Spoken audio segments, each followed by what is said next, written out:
might you might want to know too much about me, but I was born a long time ago.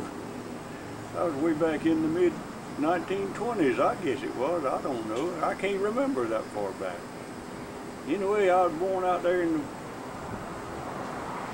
south of Lee, about 6 miles, I think, out there on the little 3-path road. Didn't have enough mule wagons out there, and you had the trail for the mule and the trail for the wheels to run on, but there was a few cars come along occasionally. There wasn't very many, but you could depend on, well, we called them mail rider back then. They call them delivery people, I think, or whatever now. But we had a mail rider, he'd come by every morning. He delivered our little packages and bills and whatever occasionally when we had one.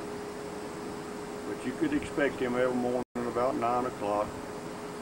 Manning Hicks, he was a mailman there for a while. He married Mandy.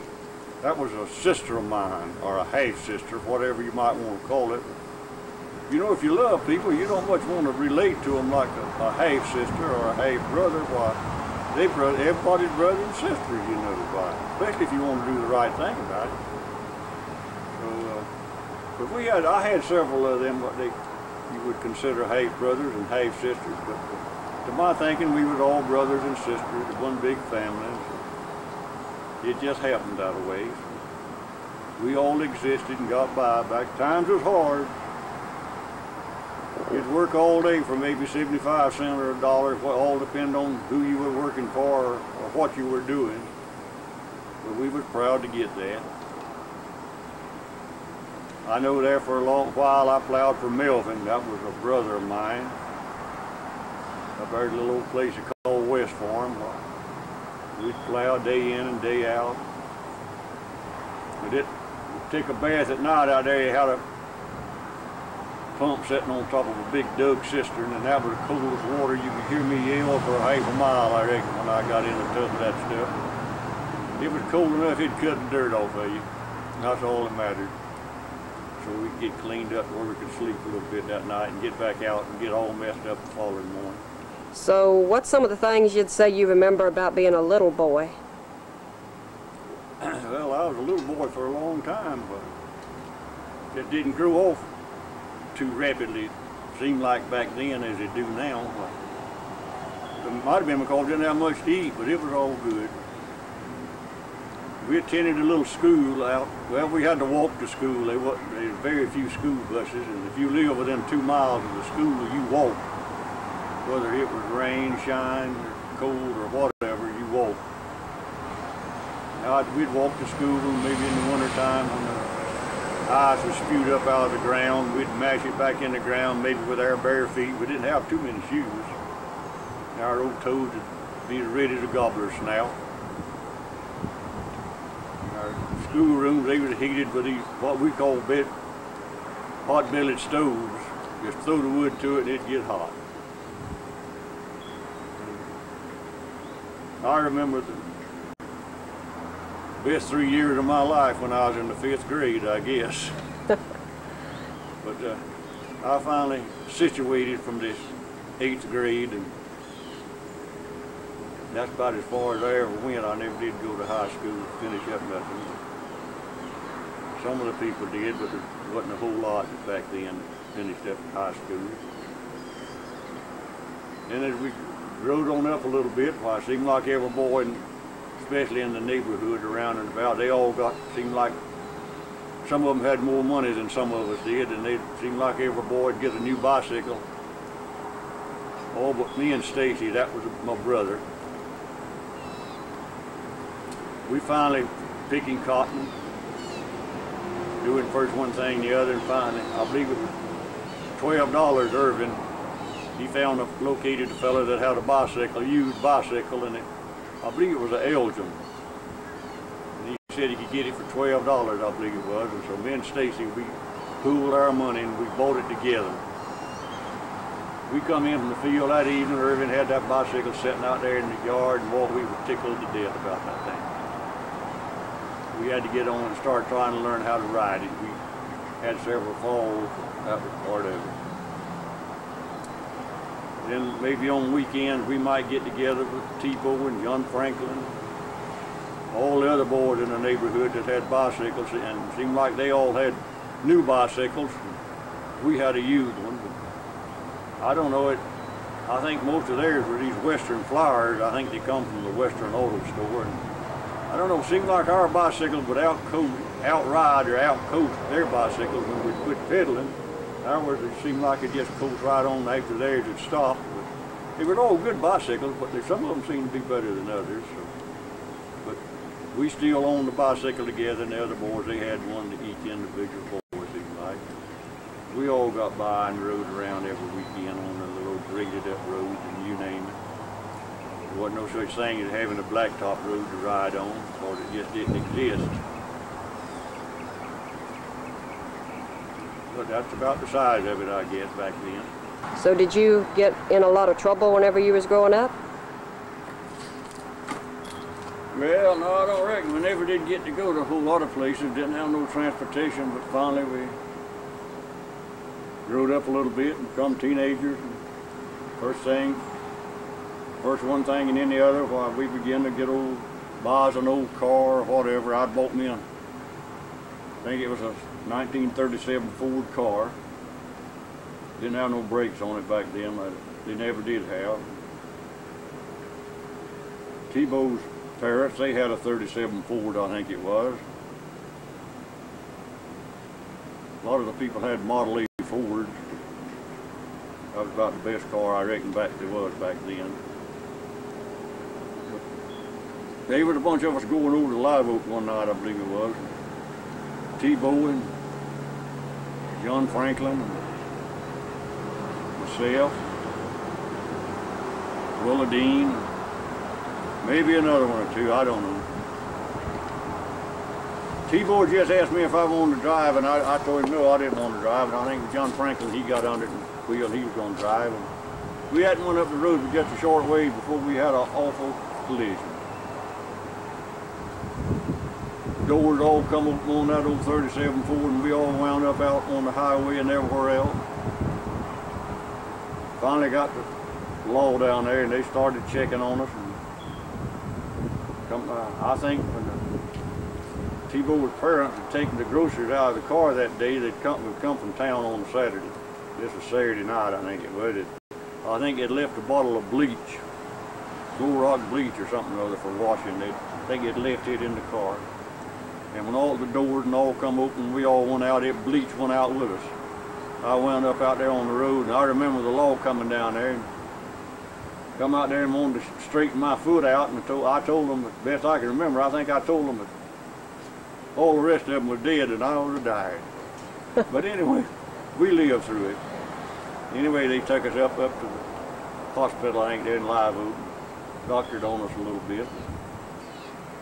In the meantime, it was getting pretty well late in the night, I think, and Melvin, he went over to our house and woke Mama up and wanted to know if I had come home. I think he had got the word somehow or another that all of us had had a wreck, and he wanted to know if I had come home. We didn't want to get her all disturbed. I don't think he told her what had happened, but he just wanted to know if I'd got home.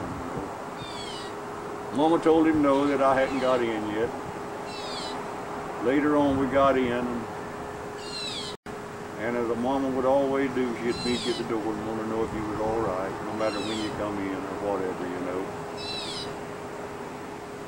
We lived through all that. And over the years, why, me and T-Bow, I think it was, we got us a job with a timber cruising bunch up there and worked with them, made us a little extra money, and then me and George Colvin, we got together and come off down here to South Florida. Me and him come down here and stayed together for a while, and his parents finally moved down, and we all lived together for a good while, and working in the fruit, and first one thing and then the other. George, he wanted to go back to Madison. I think he finally married a girl from up there, and I hung around down here and married me one down here and been with her now for 50 years, a little over, more or less. But we're still hanging in there. I think maybe we'll make another 50. I'm not sure about it. Sometimes I doubt it, but we might. Were times really as hard, Daddy, as I've heard some of the old folks talk about? Well, yes, they was for most everybody. There was a few people that were maybe had $500 or $1,000. Of course, back then that was a lot of money. But there's very few people that had that. They just lived from day to day and from one crop to the next. Borrow money to plant their crops, cotton, corn, tobacco, whatever, you know. Really nobody had a lot to depend on because they had to grow all the vegetables and stuff that they eat, most of everything. Usually when they buy the groceries, they just buy a little sugar and coffee, flour maybe. Most of the stuff they would grow it. Now I won't ever forget, I don't guess, they had a buddy across the live a little ways from the house there. He called, his name was Dixie B. He could say some pretty funny things at times, seemed like. I heard him say one time, if tires and tubes was a penny a dozen, he couldn't even buy the blowout. Of course, back then, when you bought a tire, you bought a tube to go in it. People didn't know what a tubeless tire was. You had to buy the tire and the tube. But times was hard, well, you got to admit it, but people seemed to be happy. They wasn't living so fast that they didn't have time to help their neighbor along the way, or maybe say words of encouragement to them that might help someone. In other words, it was neighbor looking out for a neighbor, more so than it seems to be at the present. Daddy, where'd you go to church at, or did they have a church out there in the country? Well, there for a long time they just had what they called the Midway Baptist Church. That was about a couple of 3 miles from where we lived. But later on, while they built a brush arbor just a little ways from our house down there, and of course I wasn't nothing but a kid, brother, all of us. We'd all get together and go down there and help cut brush to build that brush arbor. We built up a little brush arbor. It lasted for, I don't know how long, but a lot of people got saved at it. And then later on, I finally got to where they established a little church and started building a little building down there. And you'd have different preachers coming in from different places occasionally and speaking. Pays the offering plate and he might get a couple of $3, I don't know, but that was enough to get by with for a while.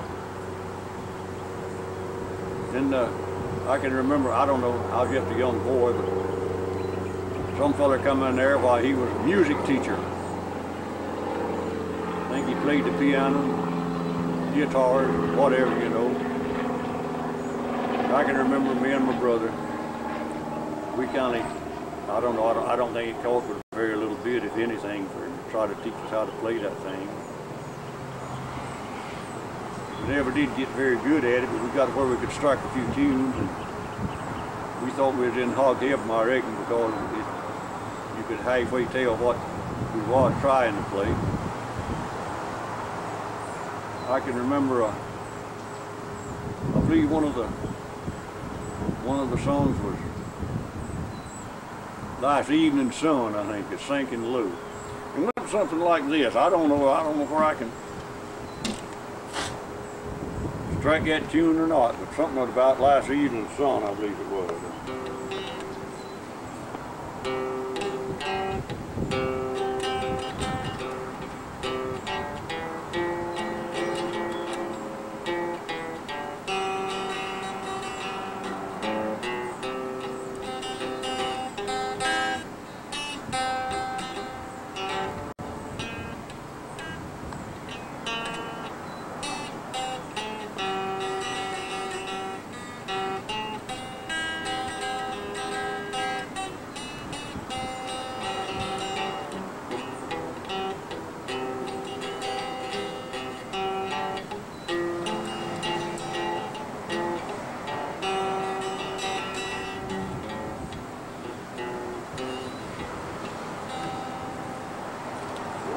pretty raw, wasn't it? This first time I've had this thing in my hand, I don't know when. You get old and wore out, you can't hardly fret it to start with. So anyway, well, I like to pram on it occasionally. And I can remember after I come off to South Florida down here, and of course I've got a couple of daughters and I'm proud of them. Had a little, one of my baby daughter, she wanted to sing Beautiful Brown Eyes up at Sunday school one morning for her. That's when she was real young, but she wanted to sing Beautiful Brown Eyes. But I don't know where she ever sung it for him or not. Her mother was her Sunday school teacher, I think. Anyway, she wanted to sing it at the house, and they wanted me to play Beautiful Brown Eyes, and I finally got where I could maybe strike a little tune on it a little bit.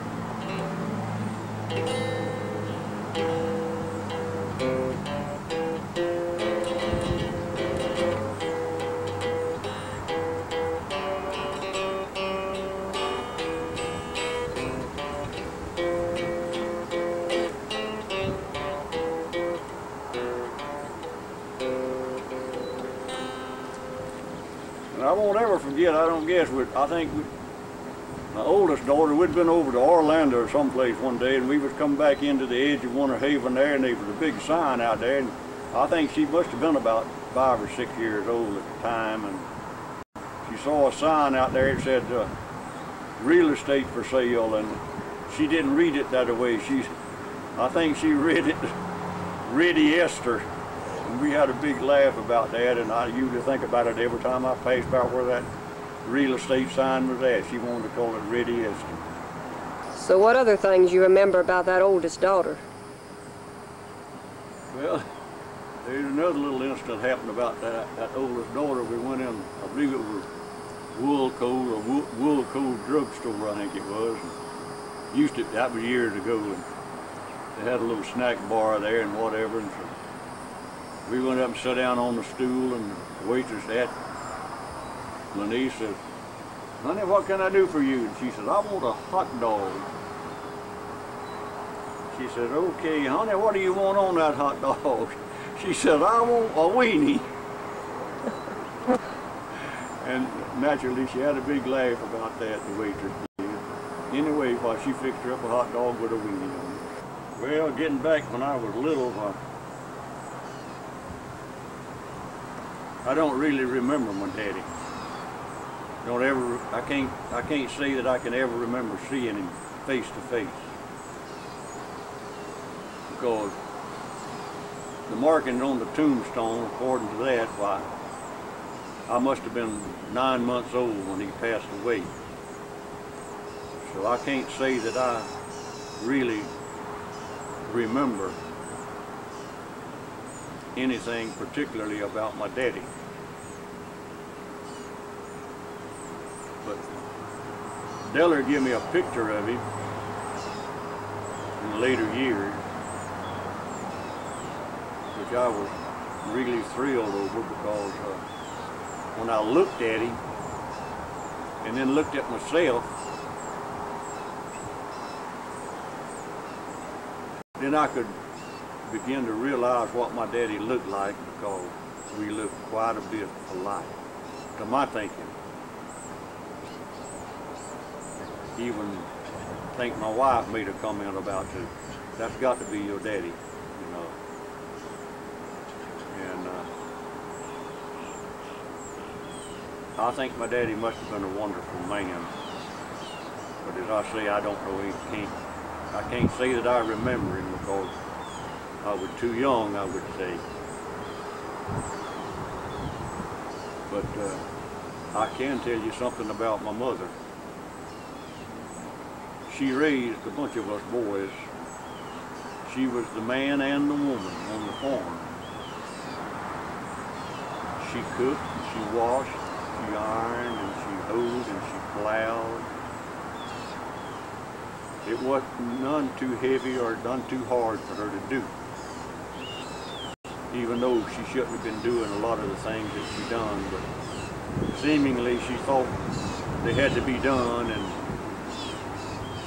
we were young, the boys, we were all young, and couldn't really see a whole lot about the things that we should be out there doing, trying to help her as much as we could, even though we pitched in and done the things that she would ask us to do.